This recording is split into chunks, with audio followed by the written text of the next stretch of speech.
You're listening to the Renegade Blitz podcast, a podcast for Steelers fans by Steelers fans. Follow us on Twitter at Renegade Blitz, read articles on renegadeblitz.com, and like us on Facebook. And welcome back to the Renegade Blitz. I'm Ty Polk, joined by Chris Ward and Guthrie Rasmussen. It's time to recap another Steelers victory. Steelers versus Jaguars. The final score was the Pittsburgh Steelers 27 and the Jacksonville Jaguars 3. And guys, it's another Victory Monday as the Steelers successfully avoided the dreaded trap game and continued their winning ways against Jacksonville on the road. How we feeling? Great. 10-0. There's no complaints with that. And, starting to get into that territory about talking about if they could become the first undefeated team since the 1972 Miami Dolphins. Still ways to go here. You still got the, final 6 games, including the playoffs. But, it should be interesting here down the stretch.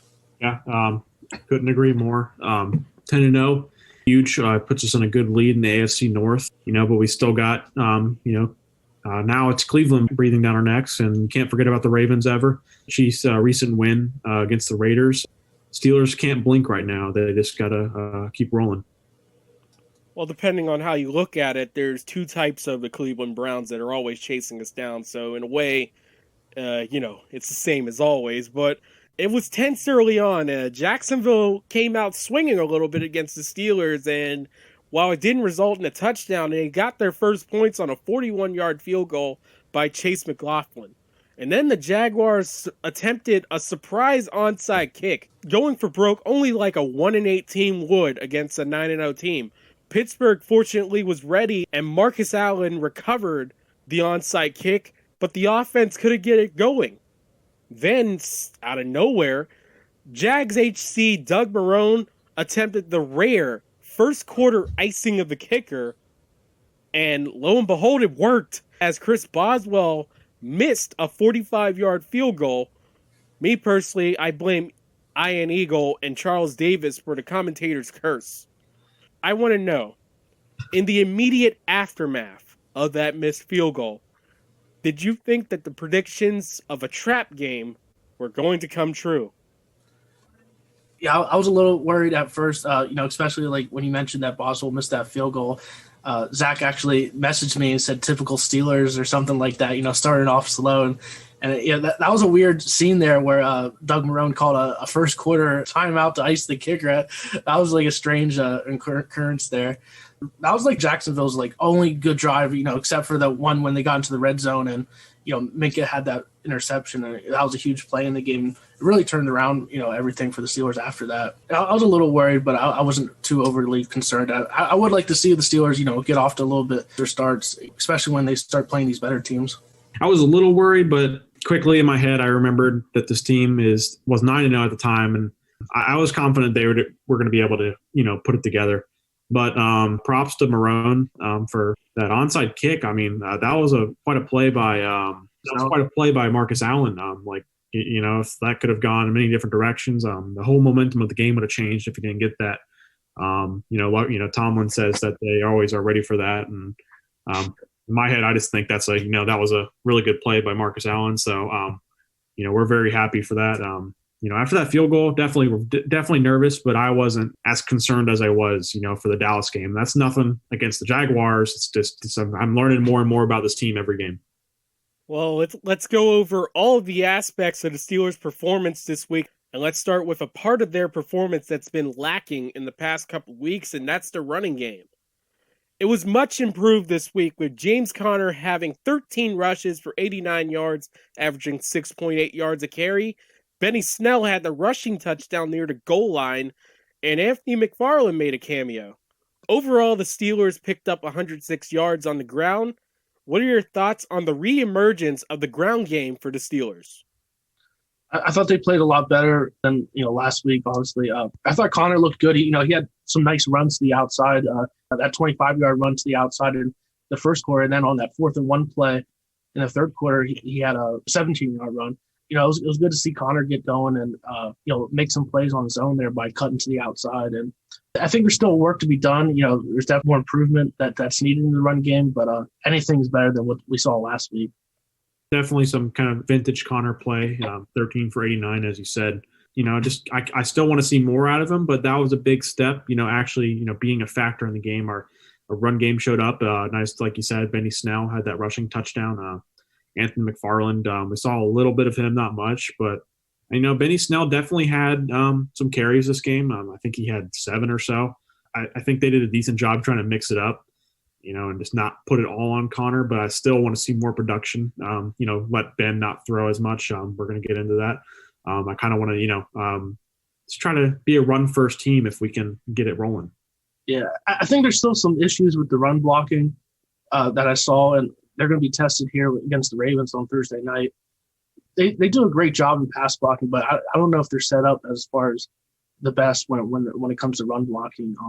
Ben didn't get sacked for the 3rd straight game. He was only hit 3 times against the Jaguars.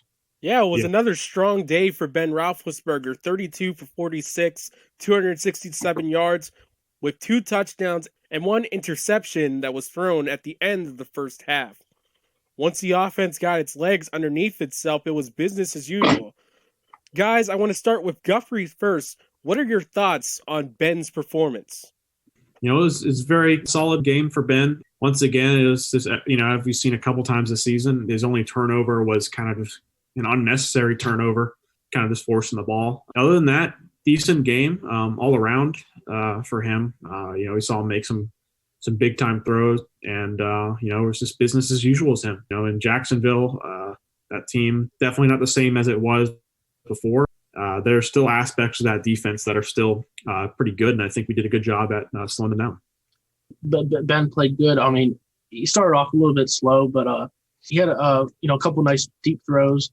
Especially that 31-yard touchdown pass to Chase Claypool, and he had a really solid connection with Diontae Johnson, who he targeted a lot. So I thought it was overall a good game by Ben. It would be interesting to see him go up against that Ravens secondary this week. The last 2 games, against the Bengals and the Jaguars have a lot of injuries in their secondary. So, it'll be a tougher matchup on Thursday night. But, I expect a good performance from Ben.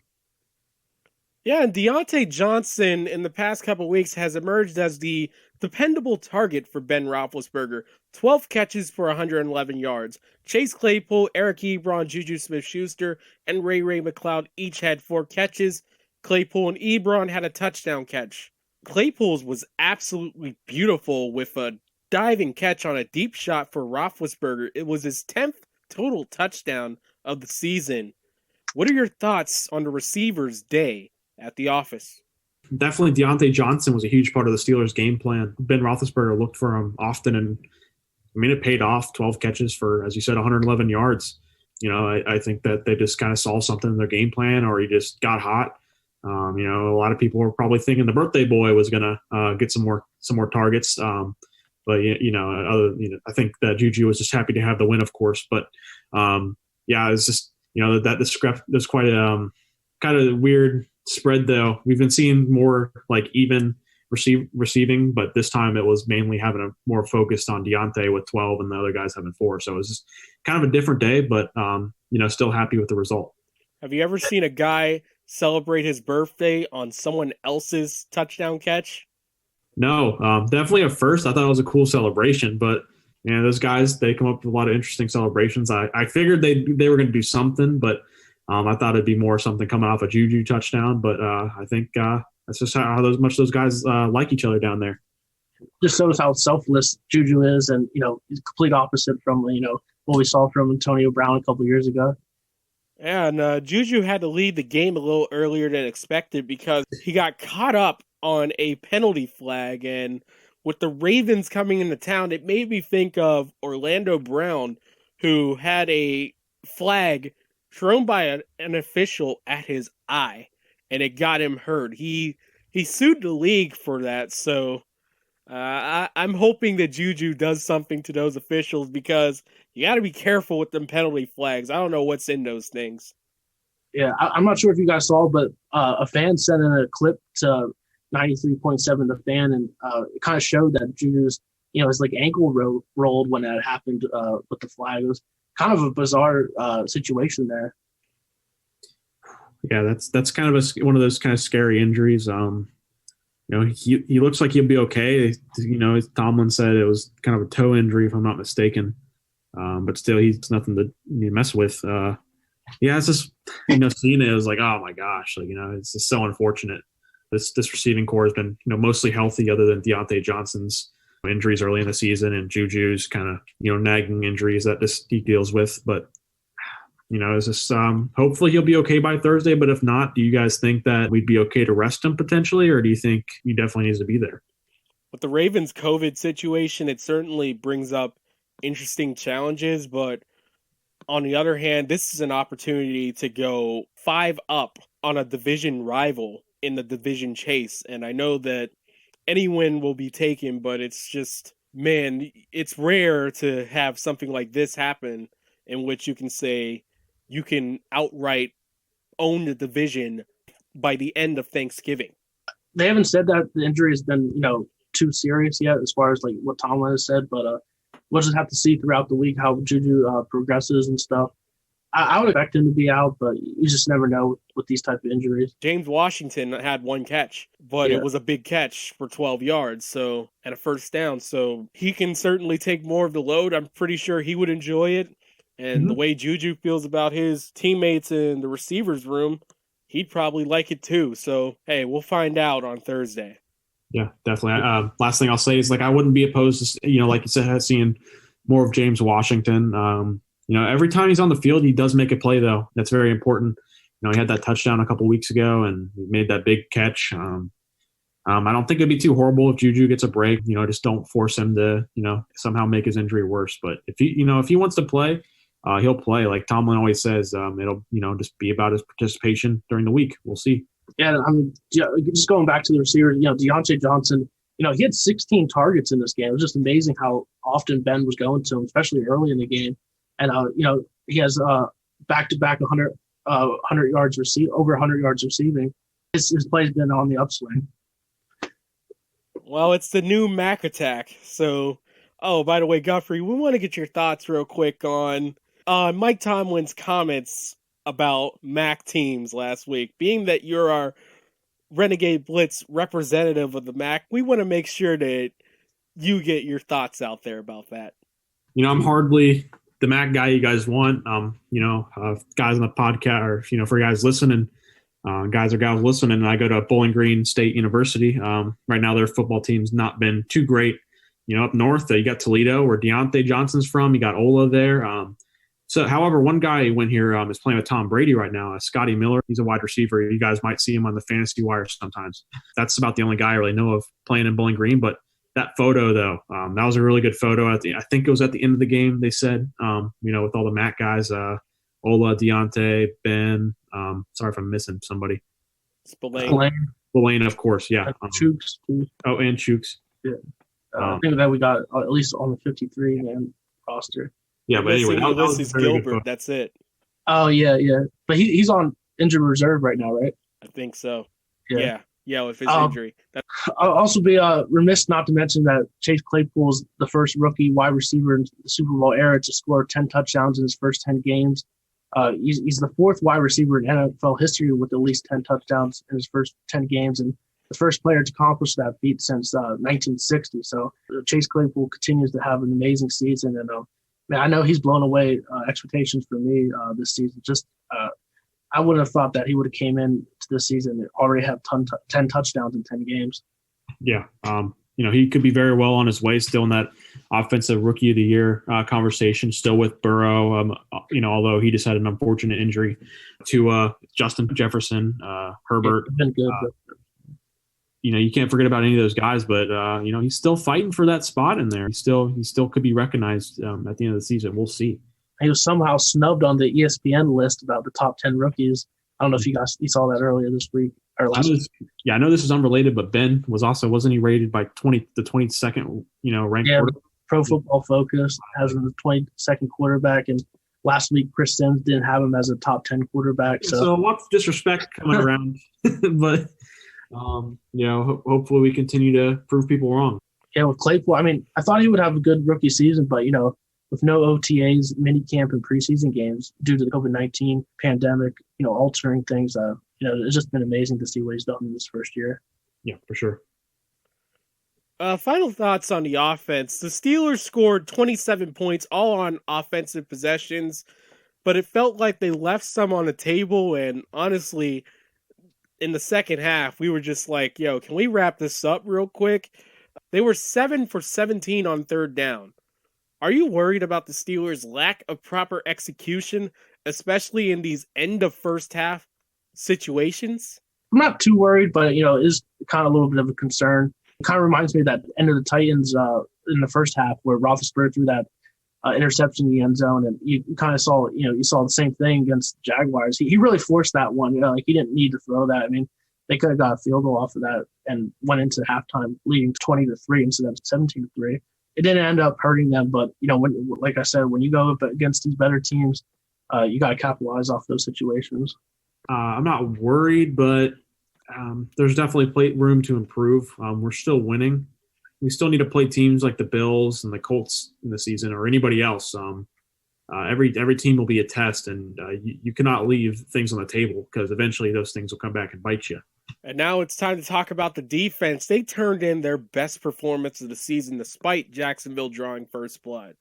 I've personally had some reservations about the teams with multiple rushers making some headway on the Steelers' run defense.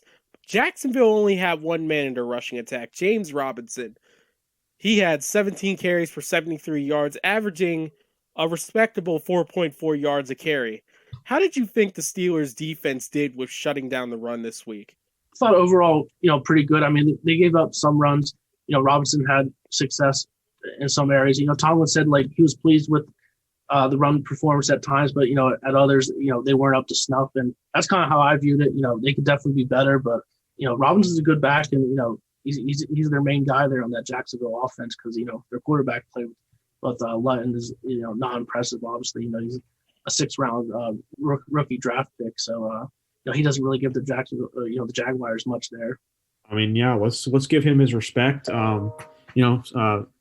He very well deserves to be like I kind of left him out of the Rookie of the Year conversation. I think he's a very solid back. He's got a decent future. He's really the only guy on that team right now, other than there's some of the receivers. I don't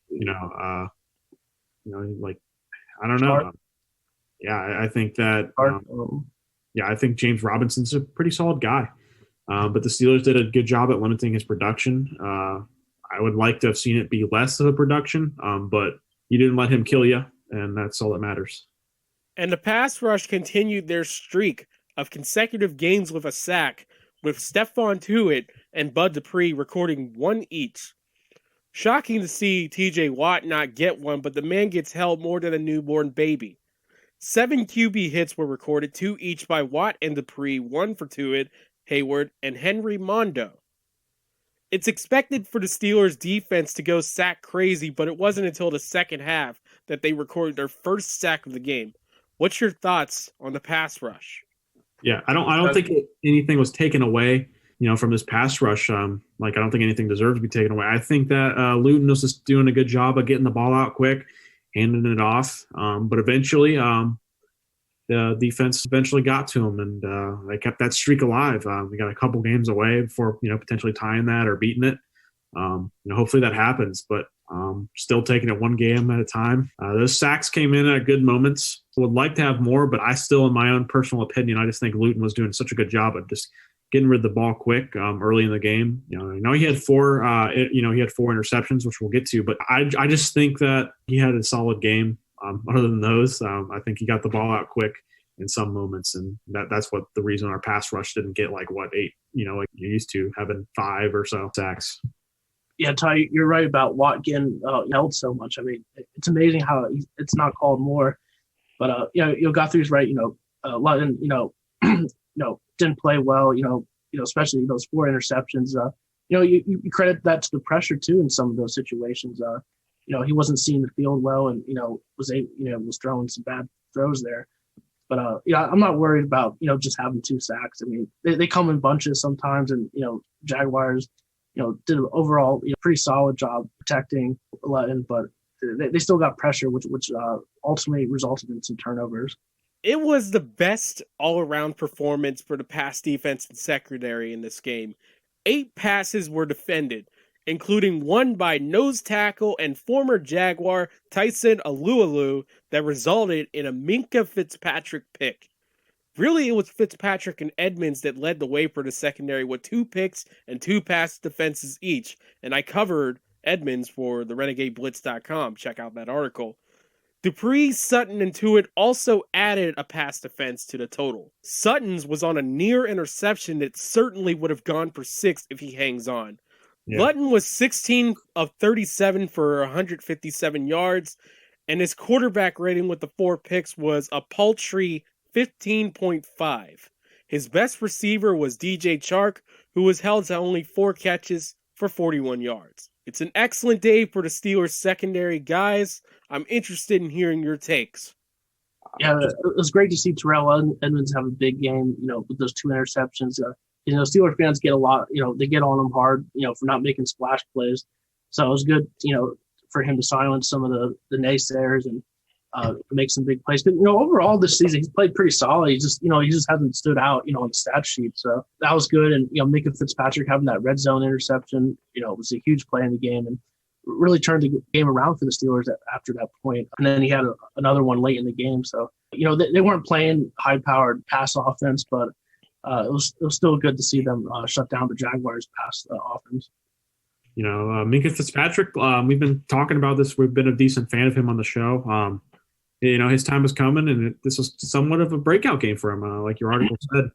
Having those 2 interceptions, that was huge. We just need to keep, he needs to keep translating it in the future battles. I think it was a long time coming for Edmunds, but this is so good to finally see it happening. Final thoughts on the victory. Who was your player of the game and why? And I will continue with the love affair for Terrell Edmunds. And really, it was the second pick from him that made me go, yeah, I think he's finally about to turn that corner officially and make it known loudly to all Steelers fans. Because the first one was a little bit of luck, and but the second one, that was all skill, just sticky fingers going up with one hand to grab the interception down. You're right, Tyler. The first one was just a bad throw by Lutton, and the second one was athletic play by Edmunds to go up and tip that ball with one hand, and then he ultimately grabbed it with both of his hands. So that was good to see him make that athletic play. As far as player of the game, I'll probably have to agree with you with Terrell Edmunds. Him and Minkah, I guess. If you want to switch it up, I'll say they're co-players of the game. Yeah, I think that was a very good pick by you guys. I'm going to switch it up and give it to Diontae Johnson. I think he just had a big game, back-to-back 100-yard games. I just think he was definitely a game changer this game. He made a lot of moves in space, and we'll take that. How about that one catch he had there towards the sideline where he kind of bobbled it and he came up with the grab, down at the 1-yard line, and the next play Benny Snell went in for the touchdown. I mean, that's just a super great athletic play by Johnson. Kind of reminded me of AB a little bit. Make that back shoulder catch like that. Yeah, just never losing sight of the ball. And I was getting nervous as he bobs it up a little bit. I'm like, oh, you don't, it's like I don't want you to hand that to one of their corners, but he put it just where he could get it. That was a big play, and those are the type of receivers that Ben likes to have around. Yeah, and he's just ascending, every week. Like you mentioned, back-to-back 100 yards receiving, and this receiver group is just so deep. And I posted an article earlier this week about is this wide receiver group the best in Roethlisberger's career? And I'm interested to see what your guys' thoughts are. I would say it's up there. Just because of how well he's able to spread the ball around. You could really nitpick, and I kind of want to wait till the season's over to really know. Yeah, because there's some Super Bowl receiver cores there that have their Hines Ward and Santonio Holmes, Nate Washington, Heath Miller. Way back, yeah. Way back, yeah. Mm-hmm. It's a little too early for that. Let's see the final destination for the Steelers team before we can start putting that together. But I'll put it to you like this. They're certainly making you question that designation and probably say this might be the best receiving group the Steelers have ever had. And now it's time for one more for the road, and it's Thanksgiving week, and there's a ton of memories that you can go with for watching Thanksgiving ball. A lot of people have been saying their favorite Thanksgiving memory is when Creed played the halftime show at Texas Stadium. Of course, there's a lot of bad memories for Thanksgiving football for Steelers fans. The infamous Detroit-Pittsburgh game in which Jerome Bettis kind of fumbled a little bit when it comes to calling it in the air for the coin toss, and the Lions took advantage of that, and the Steelers' season was tailspin from that. But we want to get happy here. Guys, what's your favorite memory of Thanksgiving football of any sort, and what are you thankful for the most this year, football-wise? What, you want to start, Guthrie? Yeah. Oh, man, it's tough for me to think back specifically for Thanksgiving, but that game where we played I believe it was the Colts, we still had AB, we still had Le'Veon Bell. Just seeing all those guys, having the turkey legs, that's just, that's kind of what really stands out to me about Steelers football. When we had those guys, it's just, I know, that was never, a successful time, but I just remember watching that game with all my family and, just getting the win. It was a big win, that game. My favorite memory, what I'm most thankful though for is just Ben's elbow holding up. So far, knock on wood. Thankful to have this team where it's competing every week. During last year, I never was really counting the team out. Of course, I was a Steelers fan until I die, but it just started to look a little grim there for that 8-8 team. It's just nice to be able to eclipse that 8-win record. But doing it in a completely crazy way, being 10-0. That's just what I'm thankful for, is just being 10-0. Yeah, well, my lifetime, the Steelers have been on Thanksgiving Day 3 times. This will be the 4th this coming Thursday. The Bettis, coin toss situation, I was very young at the time, and I remember it very little. You have the infamous Tomlin sideline situation where he was on the field and had jump off real quick while Jacoby Jones was running down the sidelines. That probably wasn't a good memory because, the Steelers lost that game. And then, as you mentioned, the Steelers won that game against the Colts in 2016 on Thanksgiving night. So, that's probably my favorite Steelers memory because, they won that one. But just Thanksgiving football overall, not really having to do with the games because, you always get the Lions at around 12:30, which is always a boring game because it's kind of early. And no one cares about really watching the Lions from a Steelers perspective, unless they're playing in the game, the Steelers. But then you have the Cowboys in the afternoon, and that's usually when you're eating dinner and everything, and you kind of tune in, hoping the Cowboys lose, I guess, because they're America's team, and Steelers fans always had a history with the Cowboys, and then just those playing football in the backyard with your friends, that's kind of also a Thanksgiving Day memory. As far as what I'm thankful for, there's a lot to be thankful for with the Steelers team. There's Claypool. The Steelers drafted him in the second round, and then the defense, obviously being dominating for this year and also last year. They're really on a really great 2-year run. But to wrap it up, for what I'm thankful for Mike Tomlin being the Steelers head coach because I think he's one of the best coaches in the NFL, and he's definitely deserving of Coach of the Year this year. There's a lot to be thankful, and my favorite memory of Thanksgiving football is being on cruises, being able to watch the game on the middle of a boat out there in the middle of the ocean and all that stuff. Those were cool experiences. I got to re-experience that last year with a ton of Ravens fans. What I'm most thankful for this year is, well, you guys. I mean, it's been fun to do this podcast and, come out here and record 2 or 3 podcasts a week just for everyone to hear us talk about the Steelers. And we're thankful for everyone that's been tuning in. As I last checked, 932 downloads, and we got more content coming on the way. It's a busy week for us.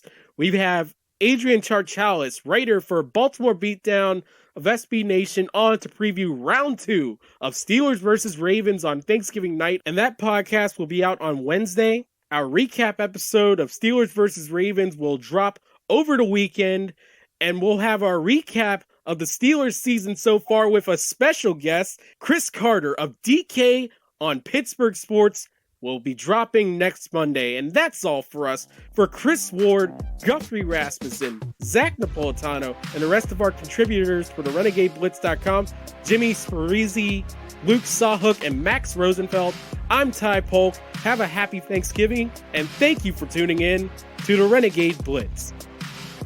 Thank you for listening to the Renegade Blitz podcast. Follow us on Twitter at Renegade Blitz, read articles on RenegadeBlitz.com, and like us on Facebook. Our podcast is available on Google Podcasts, Apple Podcasts, TuneIn, Stitcher, YouTube, iHeart, and Spotify.